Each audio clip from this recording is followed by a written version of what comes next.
Hello everybody, my name is Rolo, and today we're reading more Reddit stories. So if that's your cup of tea, please do feel free to like and subscribe, and let's get right into it, shall we?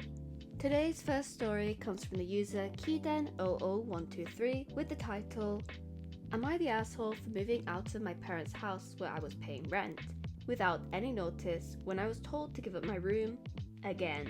I, 18 male, have 3 younger brothers. 16 male, 13 male, and 12 male. Our parents were always a little harder on me than them, and I know that can be normal sometimes. But something that always drove me crazy is when they were hosting people from my dad's family, I would be the only one asked to give up my room to keep them. People from dad's family stayed over a lot too, so there were a lot of times I had to sleep on the couch for them. Sometimes I didn't even get much notice.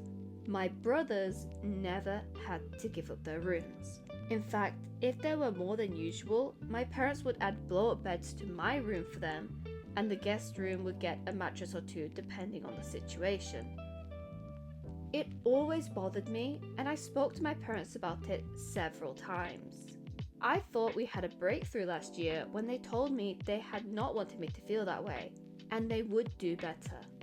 After I turned 18 and started working full time, I started paying rent. One of the agreements we came to was there was no more making me give up my room. I told them since I was paying for that room now, the least they could do was respect that. This was never formally implemented, and it was all just very between family. But what happened? A bunch of family visited a month ago, and my parents told me to give up my room for them to have space. When I tried to stand my ground and also talk to them about it, they told me it was their decision, it was their house.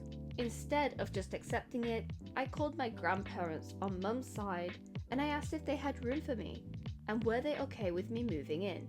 They said yes immediately, and they came over to pack me up and move me in. My parents thought it was a joke until they saw all of my stuff being brought out to my grandparents' car. My parents told me I couldn't just leave and I was paying rent, so I needed to give them real notice. I told them if I was kicked out of the space I was renting, then I was going to leave. Ever since, my parents have been telling me to move back in, and they said it was childish to move out in such an overdramatic way. They told me I left the family members who were visiting feeling awkward and like they were intruding. Am I the asshole? No, OP, you are not the asshole in any way, shape or form, but quite frankly, your parents, and heck, I'm even gonna say it, the guests are also assholes in this situation. Because who goes to somebody's house as a guest and kicks one of the residents of that house out of their room for years on end without any remorse? Like, if I was visiting somebody's house and they were like, oh son, come out of your room and sleep on the couch, I would be like, heck no, I'll go take the couch, I'm the guest, he's living here, like, I shouldn't take priority. The fact that none of them have ever done that from the sounds of things is insane, and they should be feeling awkward and like they're intruding, because they are. They're intruding on your space, they're intruding on your room, and I can only imagine growing up having that happen. Your room is supposed to be like a private space where you feel safe, you have everything in there, like maybe diaries or personal effects. It doesn't feel like a safe space if you're constantly having to give it up and let other people intrude on it and sleep there. I mean, beds are personal to everybody as well, and it's just an icky situation. Why would somebody be okay with that? What other options did you have at the end of the day, OP? But at least in the future, you get to say if somebody stays in your room. But what do you think about this situation? Let me know in the comments below. How would you feel? Do you also have a similar opinion to me, where rooms are very personal and this is a huge invasion of privacy? Or do you have a little bit of a different view? I'm interested to know, so let me know in the comments. Now, moving on to story number 2, which comes from the user naturalbat7423 with the title, Am I the asshole for telling my dad's pregnant girlfriend that he already has 3 kids I have nothing to do with, and her baby will be no different. I, 17 male, grew up with my mum. I only ever saw my dad 1 day a month, and that has not changed after all this time. My mum and I tried to end that visitation, but the judge said that since dad never skipped a day, it made sense to continue until my 18th birthday, which is in October. My dad has dated a few women over the years, and he has 3 other kids out there. My mum was offered the chance for me to know them, but I wasn't interested, so mum said no thanks for me, and that was it. Those kids are raised by different guys that their mums are married to, so dad pays no child support or anything for them, and he owes mum a ton of money too, but she won't tell me the exact amount until I'm 18. My dad has a new girlfriend now, and she's pregnant. She only knew about me, and every time I was at his house, she could not understand my lack of interest in her pregnancy and her baby. She invited me baby shopping with her a few times, and she asked if I wanted to go see a special scan of the baby, and it genuinely shocked her that I didn't accept the offer for any of it. Last week she asked me why I'm not gearing up to be a big brother, and she said she assumed I would have been happy to have a sibling after all this time. I told her this isn't the first kid my dad had with someone else, and I have nothing to do with those kids, and it won't be any different with her baby.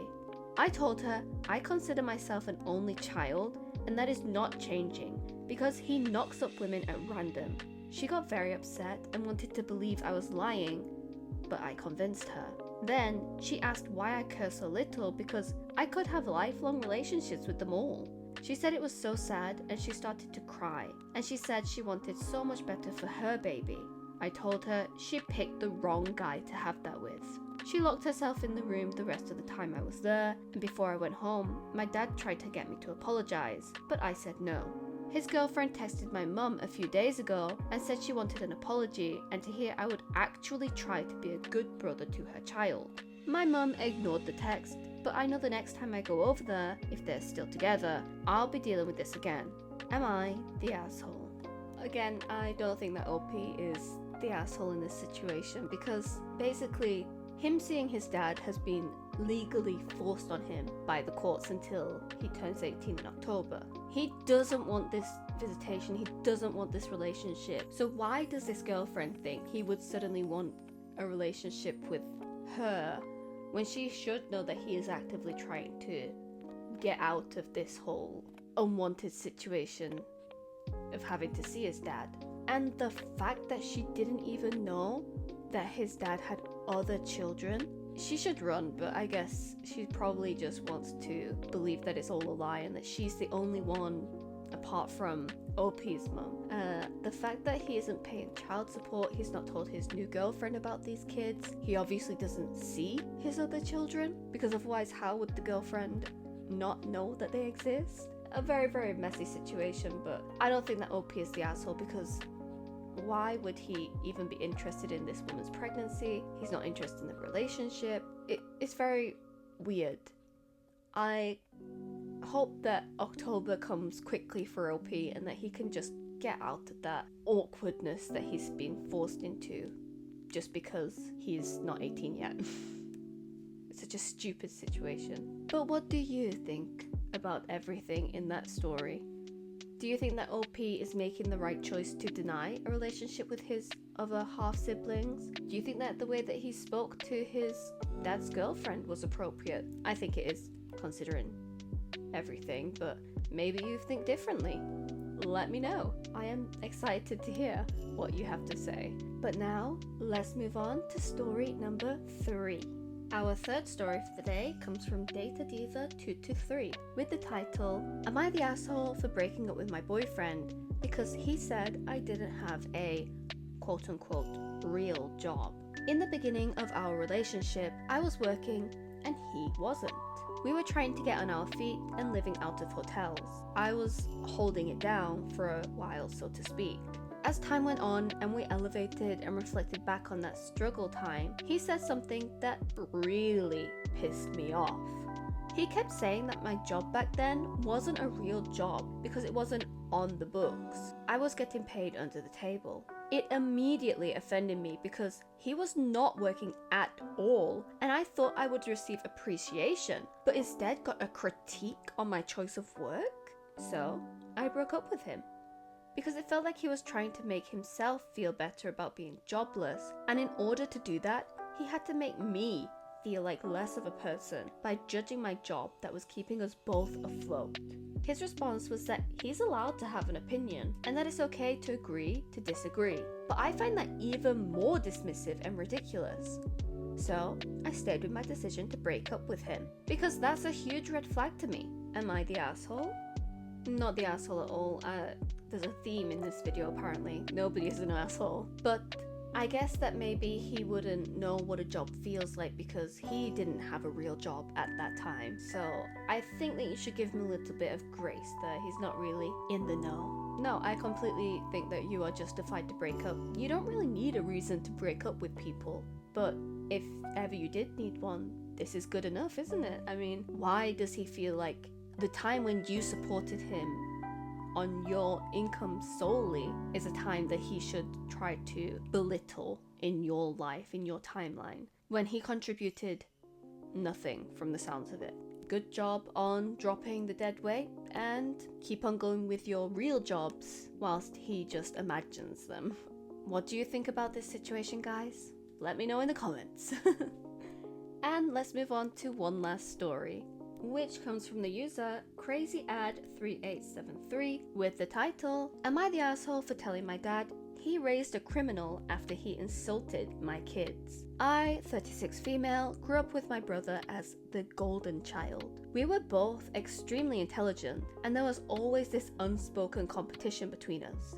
The thing is, even though I often had more achievements, it was very clear my dad had a soft spot for him. My brother ended up using his intelligence in a very different way. He got involved in serious crime and became the brains behind it, even manufacturing weapons for criminals. Jesus. Eventually, someone turned him in to save themselves, and my brother was arrested. My dad was devastated. He fell into a deep depression, and oddly enough, that's when he started getting closer to me. Meanwhile, I went to college, built a successful career that I'd rather not specify for privacy, married my high school boyfriend, and we now have 4 kids. My husband and I made a very intentional decision about how to raise our kids. No prejudice and no strict gender roles. This comes from personal experiences.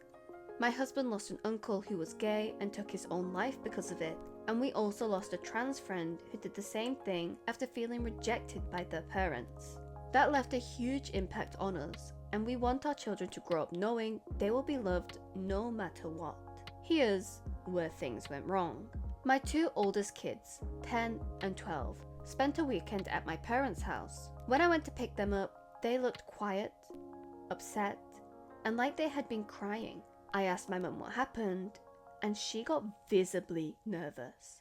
Then my dad came in, already yelling. He said he had to do mine and my husband's job. My husband stepped in and asked what he meant. My dad said he saw our kids playing together with both toy cars and dolls, and that this would confuse them. He said things should be separated, and that he gave them a proper scolding and punished them. At that point, my husband immediately took our kids to the car. I stayed and argued with my dad. It escalated quickly, and then he said, "It's not my fault you're raising gay kids." That's when I snapped and said, "And you raised a criminal." I went further and told him that if he thinks kids turn a certain way just because of how they're raised, then by his logic, my brother being a criminal would also be his fault. He went completely silent after that. My mum later told me I went too far and crossed the line. I left and haven't really processed everything yet. I feel like I also brought up my brother because, in some way, I still resent him. What's making this harder is that almost my entire family is against me now. They think I was cruel and disrespectful. On the other hand, my husband's family, who are still grieving his uncle, are completely on our side. His grandmother, his uncle's mother, even called me crying, saying she was proud of us for doing what she feels she couldn't do. She told me the feeling of helplessness after losing someone just for who they are is unbearable, and that she wishes she had been stronger back then.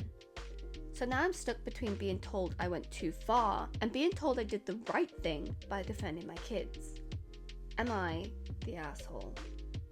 Okay, so I might have a really controversial take here, but I'm leaning more everyone sucks here on this verdict, just because what OP said, they said it because they wanted to hurt their father, which is justified because he was being an absolute bigoted asshole and he deserved that. But the main thing I'm feeling is OP has that resentment still, like they said, from the childhood and having the brother favored. She just wanted to stab where it hurts and also spit on her brother, who deserves it too.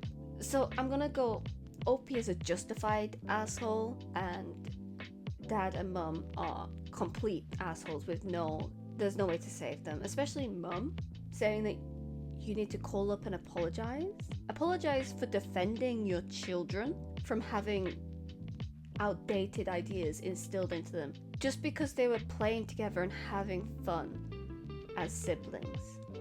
I think most people would kill for that, to have like a sibling bond, especially between different genders. So the fact that mum only defended her husband, didn't defend these children, and tries to make OP apologize, yeah, I think no contact is just going to be where you have to go, because OP clearly has a level of resentment towards her parents and her brother that she just can't let go of. So cutting them off is just going to be better for her children, for one, after this situation, and herself, because she clearly has different morals, and if you don't mesh with people, what can you do about it? It's family, but it's clear that there isn't really that family bond there anymore. So why hold on to this? I know it's easy for me to say here, but that's my opinion.